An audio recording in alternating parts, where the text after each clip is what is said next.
அத்தியாயம் 128. சரி, பனிக்கட்டி நீரூற்று எங்க கிடைக்கும், அதை எப்படி எடுக்கிறது என்று சமரன் வருணமித்திரரிடம் கேட்டான். ரொம்ப குளிர்ச்சியான இடத்துல இல்ல ரொம்ப வெப்பமான இடத்துல என்ற வருணமித்திரரின் முகத்தில் புன்னகை வந்தது. அதை கண்டு சமரன் ஆச்சரியமானான். ரொம்ப வெப்பமான இடத்துல அது எப்படி நடக்கும் குருவே? ஒருவேளை அது மறைஞ்சு அந்த இடத்துல இருக்கா என்று கேட்டான். வருணமித்திரர் தலையை ஆட்டினார். ரொம்ப சரியா சொன்ன சமரா. உனக்கு உண்மையிலேயே அதிர்ஷ்டம் அதிகமா இருந்தா நீ அதை எந்த ஏலக்கூடத்துல இருந்தும் பெறலாம். ஆனா அதுக்கு வாய்ப்புகள் ரொம்ப குறைவுன்னு நான் நினைக்கிறேன். ஏன்னா இதை பத்தி கொஞ்சம் தெரிஞ்சவங்களுக்கு கூட இந்த விஷயம் எவ்வளவு சிறப்பு வாய்ந்ததுன்னு தெரியும். அதனால அதை பத்தி தெரிஞ்சவங்க அதை மறைக்க தான் நினைப்பாங்க என்றார் வருணமித்திரர். அப்போது சமரனின் மனதில் ஒரு கேள்வி எழுந்தது. குருவே, ஒருவேளை இது எதையும் நம்மளால கண்டுபிடிக்க முடியல, ஆனா நம்ம அதிர்ஷ்டத்தால தெய்வீக ஒளியை அடைஞ்சிட்டோம்னா நாம் அடுத்தது என்ன செய்யணும் என்று கேட்டான். இது எப்போதாவது நடந்தா உடனே உன்னால முடிஞ்சவரை அந்த ஒளியை விட்டு விலகி ஓடிடு. அது உனக்கு கிடைக்க எவ்வளவு கஷ்டப்பட்டு இருந்தாலும் பரவாயில்ல. அதை எல்லாத்தையும் மறந்துட்டு ஓடிக்கிட்டே இரு. ஏன்னா இதெல்லாம் இல்லாம அதை நீ அடைஞ்சிட்டா அது வெறித்தனமா உன் பின்னாடி வரும்.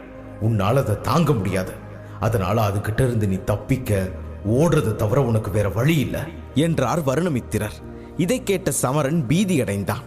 குருவே, இந்த ஒளியை கட்டுப்படுத்த வேற எந்த வழியும் இல்லையா என்று கேட்டான். வேற வழிகளும் இருக்கு சமரா. ஆனா இந்த 3 விஷயங்கள் தான் தெய்வீக ஒளியை கட்டுப்படுத்த ரொம்ப பயனுள்ளதா இருக்கும். நானும் பல விஷயங்களை முயற்சி செஞ்சேன். கடைசியா இந்த 3 விஷயங்கள் தான் எனக்கு வேலை செஞ்சது. இன்னொரு உண்மையை சொல்றதுன்னா, இந்த 3 விஷயத்தையும் ஏதாவது மருத்துவர்கிட்ட சொல்லி தெய்வீக ஒளியை பெற பயனுள்ளதா இருக்குன்னு சொல்லி பணம் கேட்டா அவர் நான் கேட்கிற பணத்தை கொடுத்திருப்பாரு. ஆனா நான் என் அனுபவத்தை வியாபாரம் செய்ய விரும்பல. அதனாலதான் இதை வெளியே யாருக்கும் சொல்லல என்று வருணமித்திரர் பெருமிதத்துடன் சொன்னார். அவர் தன் அனுபவத்தை பற்றி பெருமையாக பேசுவதைக் கண்ட சமரனின் முகத்தில் ஒரு புன்னகை தோன்றியது. அவன் தலையை ஆட்டினான். அப்போது அவனது கண்கள் அருகில் உள்ள ஒரு ஆடம்பர விடுதியில் விழுந்தது. அதனால் அவனது அடிகள் அங்கேயே நின்றன. பரவாயில்ல குருவே, 3ஆம் தரவரிசை மந்திரக்கல்லையும் பனி நீரூற்றையும் கண்டுபிடிக்க என்னால் முடிஞ்ச எல்லாத்தையும் நான் செய்வேன். ஆனா அது கிடைக்குமா இல்லையான்னு என்னால் உறுதியா சொல்ல முடியாது என்று சமரன் ஒரு பெருமூச்சுடன் சொன்னான். இப்போதைக்கு நீ போய் ஓய்விடு சமரா. நாளைக்கு மருத்துவ சங்கத்திலிருந்து வந்த பிறகு நாம ஏலக்கூடத்துக்கு போகலாம். அங்க நாம தேடுறது ஏதாவது கிடைக்கும்னு நான் நம்புறேன் என்று ஆறுதல் சொன்ன வருணமித்திரர் அமைதியாகிட சமரன் சென்று அந்த விடுதியில் அறையெடுத்து அயர்ந்து தூங்கத் தொடங்கினான். விரைவில் இரவு கடந்தது. அடுத்த நாள் சூரியனின் முதல் கதிர்கள் தரையில் பட்டபோது சமரன் விடுதியை விட்டு வெளியேற முடிவு செய்தான். போகும்போது வரவேற்பறையில் இருந்து மருத்துவ சங்கத்தின் முகவரியையும் கேட்டுவிட்டு அந்த திசையில் நடக்க ஆரம்பித்தான். அதிகாலையில் சாலையில் நடந்து கொண்டிருந்தான் சமரன். அவன் மருத்துவ சங்கத்தின் விலாசத்தை விடுதிக்காரரிடம் கேட்டபோது அவனது கண்கள் திகைப்புடன் விரிந்தது. மேலும் அவன் பேசும் விதம் கூட சர்க்கரை போல கரைந்தது. சமரன் அவனது இனிமையான வார்த்தைகளை கேட்டு மனதார சிரித்தான். ஏனென்றால் ஹீமவாகினியில் மருத்துவர்கள் கடவுளைப் போல நடத்தப்படுகிறார்கள். அனைவருக்கும் அவர்கள் மீது மரியாதை மட்டுமே இருந்தது. அப்படி இல்லாவிட்டால் மருத்துவ சங்கத்தின் விலாசம் கேட்டவுடன் சமரனின் பேசும் மனப்பான்மை மாறியிருக்காது.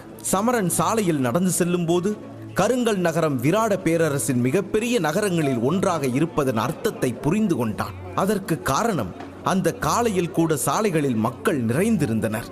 அதிகாலையிலேயே தெருக்கள் மக்களின் சத்தத்தால் கூச்சலுடன் இருந்தது. அதை கண்டுகொள்ளாத சமரன் சாம்ராஜ்யத்தின் சில வீரர்கள் எப்படி நடந்து செல்கிறார்கள் என்பதை பார்த்தான். பிறகு சமரன் விடுதிக்காரன் காட்டிய வழியில் நடந்து சில பெரிய சந்துகளுக்கு பிறகு சில தெருக்களுக்கு முன்னால் வந்து மெதுவாக செல்லத் தொடங்கினான். அதே நேரத்தில் கட்டிடங்களின் பெயர்களை கவனமாக படித்தபடி நடக்க ஆரம்பித்தான். கடைசியாக அவன் தேடிய கட்டிடத்தின் பெயரை கண்டுபிடித்து தன் தலையை உயர்த்தி அதை பார்த்தான். அவனுக்கு முன்னால் மிகவும் உயரமான கட்டிடம் இருந்தது. அதன் வடிவமைப்பு மற்றவற்றிலிருந்து முற்றிலும் மாறுபட்டு இருந்தது. வெளியில் இருந்து பார்க்கும்போது அந்த கட்டிடம் மருத்துவரின் சின்னம் போலவே இருந்தது. அதில் இருக்கும் ஜன்னல்கள் சின்னத்தின் நெருப்பை எரிக்கும் இடமாக இருந்தது. அப்போது சமரனின் கண்கள் மீண்டும் அந்த ஊதா நிற பலகையில் விழுந்தன. அதில் 2 வார்த்தைகள் எழுதப்பட்டிருந்தது. அந்த 2 வார்த்தைகளும் மருத்துவ சங்கம் என்பதாகும். அது பார்ப்பதற்கு மிகவும் பழையதாக தோன்றியது. எனவே கொஞ்சம் மங்கலாக அழுக்கு படிந்திருந்தது. சமரன் அந்த வார்த்தைகளை ஒரு முணுமுணுப்பாக திரும்ப திரும்ப சொன்னான். பின்னர் தலையை திருப்பி அவனை சுற்றி பார்க்க ஆரம்பித்தான். அப்போதுதான் அந்த கட்டிடத்தின் முன்னால் சென்றவர்கள் அனைவரும் அந்த ஊதா நிற பலகையில் எழுதியிருந்த வாசகங்களை படித்து மகிழ்ந்ததையும், அனைவரும் அந்த கட்டிடத்திற்குள் செல்ல ஆர்வமாக இருப்பதையும் அவர்கள் அனைவரின் முகத்திலிருந்து தெளிவாக தெரிந்து கொண்டான். ஆனால் அவர்களில் யாரும் மருத்துவராக இல்லாததால் அவர்கள் விரும்பினாலும் அவர்களால் உள்ளே நுழைய முடியாது.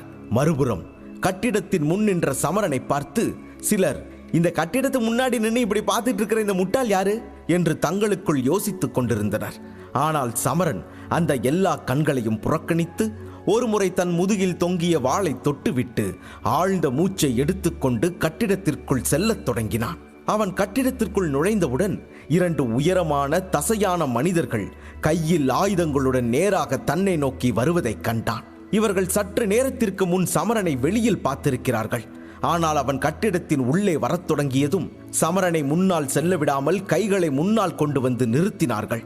சமரன் அவர்களுக்கு கீழ்ப்படிந்து அங்கேயே நின்றான். தம்பி, இது மருத்துவ சங்கம்பா.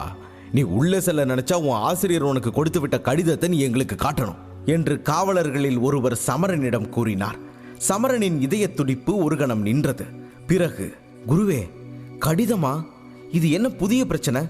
இதை பத்தி ஏன் முன்னாடியே சொல்லல என்று வருணமித்திரரிடம் கேட்டான் சமரன். அவரும் இதில் சற்று ஆச்சரியம் கொண்டிருந்தார். எப்போ இருந்து கடிதம் கொண்டு வர முறை இங்க வர தொடங்குச்சுன்னு எனக்கே தெரியாது சமரா.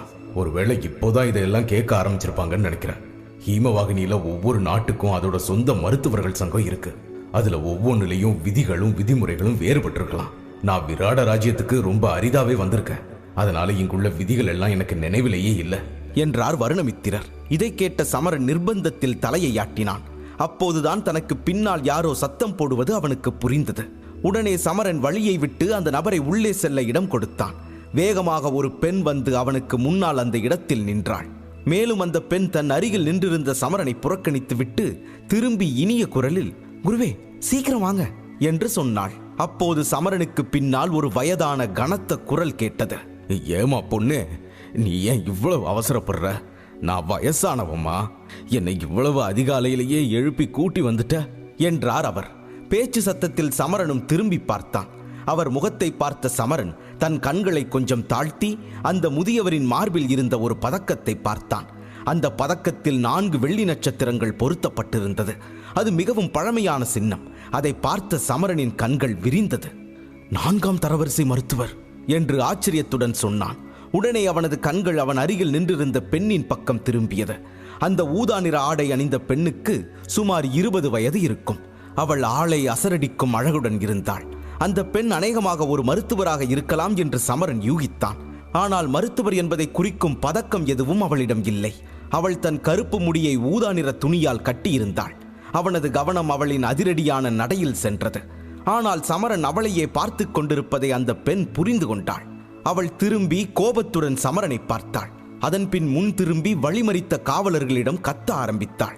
எங்களுக்கு போக இடம் கொடுங்க, நாங்க உள்ள போகணும்னு சொன்னது உங்களுக்கு புரியலையா என்று கத்தினாள். அந்த பெண்ணின் குரலில் ஒரு அதிகாரம் இருந்தது. ஆனால் அதை அலட்சியப்படுத்திய அந்த காவலர்கள் இருவரும் அந்த பெண்ணிடம் புன்னகை செய்தனர். நீங்க இங்க 1ஆம் தரவரிசை மருத்துவர் தேர்வுக்கு வந்திருக்கீங்க இல்லையா ஜீவிதா? கருங்கல் நகரத்துல சிறந்த மருத்துவர்கள்ல மருத்துவர் லோகநாதனும் ஒருவர்னு யாரோ ஒருவர் சரியா தான் சொல்லியிருக்காரு. உன்னை போல ஒரு பெண்ணை கூட அவர் 3 வருஷத்துல மருத்துவராக்கிடுவாரு என்று கேலி செய்தனர். ஆமா ஆமா, எவ்வளவு வேணாலும் சிரிங்க. நான் மருத்துவரானதுக்கு அப்புறம் என்னை யார் கேலி செய்யறாங்கன்னு பார்ப்போம் என்று முகத்தை திருப்பிக் கொண்டாள். அவள் கண்கள் சட்டென சமரன் பக்கம் திரும்பியது. அவன் மிகவும் சாதாரண ஆடை அணிந்திருந்தான். அவளுடைய ஆசிரியரும் அவளது தந்தையும் ஒருவரை பார்த்தாலோ அல்லது அவர்களின் வாளை பார்த்தாலோ அவர்கள் யாரென தெரிந்து கொள்ள கற்றுத்தந்திருந்தனர். ஆனால் சமரனை நன்றாக பார்த்த பிறகும் ஜீவிதாவிற்கு சமரனிடம் எதுவும் சிறப்பு இருப்பதாக தெரியவில்லை. மேலும் சமரனின் தோற்றத்தை வைத்து பார்த்தால் அந்த நகரத்தில் சமரனை விட அழகானவர்கள் பலர் இருந்தனர். மேலும் சமரன் அபராஜிதன் நிலையை தாண்டி இருந்தாலும் அதில் விசேஷம் எதுவும் இல்லை என்று உணர்ந்தாள். ஏனெனில் கருங்கல் நகரத்தில் திறமையான தரவரிசை போர் வீரர்கள் கூட தன்னிடம் மிகுந்த மரியாதையுடன் பேசுவதை அவள் அறிந்திருந்தாள். அதனால் அலட்சியத்துடன் சமரனை பார்த்தவள் அவனிடம் இருந்து பார்வையை திருப்பிக் கொண்டாள். ஏனென்றால் அவளுக்கு சமரன் ஒரு சாதாரண மனிதன். ஜீவிதா அவனை அப்படித்தான் நடத்தினாள். அவள் உள்ளத்தில் சமரன் மீது வெறுப்பு இல்லை. ஆனால் அதே போல சமரனை நினைக்கவும் இல்லை. இதற்கிடையில் மெதுவாக நடந்து வந்த அந்த வயதான மருத்துவர் ஜீவிதாவின் அருகில் வந்து நின்று அவள் பக்கம் திரும்பி அவள் காதை திருகினார். சும்மா கதை பேசிட்டு இருக்காம இப்ப கிளம்பு, அப்புறம் உன்னால எனக்கு தாமதமாயிடும். எப்படி இருந்தாலும் அந்த வயதான துரை என்ன கேலி செய்ய வாய்ப்பில்லை. ஆனா அப்படி நடந்தா நான் உன்னை சும்மா விட மாட்டேன் என்றார் முதியவர். அந்த முதியவரை பார்த்ததும் காவலர்கள் இருவரும் குனிந்து அவரை வணங்கினார்கள். அந்த வயதான மருத்துவர் புன்னகையுடன் அவர்களை கடந்து முன்னால் நடந்து சென்றார். அவர் நடக்க ஆரம்பித்த போது திடீரென அவரது கண்கள் சமரன் மீது விழுந்தது. ஏதோ யோசித்துக் கொண்டிருந்த அவர் சட்டென்று நின்றார். அவர் நின்றதற்கு என்ன காரணம் என்று அவருக்கு தெரியவில்லை. ஆனால் எதிரே நின்றிருந்த இந்த பையனிடம் ஏதோ வித்தியாசம் இருப்பது போல அவர் உணர்ந்தார். ஆனால் அவனை வேறுபடுத்தி காட்டுவது என்ன என்று மருத்துவர் லோகநாதனால் கூட அதிகம் புரிந்து கொள்ள முடியவில்லை. ஆனால் அவர் அப்படி நிற்பதை பார்த்த ஜீவிதா சிரித்தபடி அவரிடம் வந்தாள்.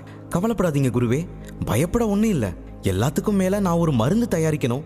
இது உங்க சிஷ்யைக்கு கஷ்டமா இருக்கும்னு நீங்க நினைக்கிறீங்களா என்று கேட்டாள். மருத்துவர் லோகநாதன் ஜீவிதா சொன்னதை கேட்டு அவளின் தலையை தட்டினார்.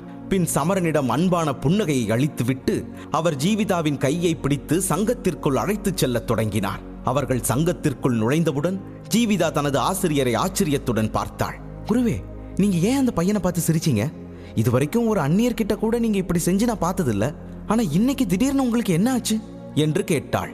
ஜீவிதாவின் பேச்சை கேட்ட லோகநாதன் சிரிக்க ஆரம்பித்தார். அவர் சிரித்துக்கொண்டே, நீ சொல்றது சரிதான் ஜீவிதா. அந்த பையன் கிட்ட என்ன இருக்குன்னு எனக்கு தெரியல. ஆனா அந்த பையன் கிட்ட ஏதோ கொஞ்சம் வித்தியாசமா இருக்கு. ஆனா அது என் கற்பனையாவும் இருக்கலாம் என்றார் லோகநாதன். தன் குரு சொன்னதை கேட்ட ஜீவிதா தலையை அசைத்து ஒத்துக்கொண்டாள்.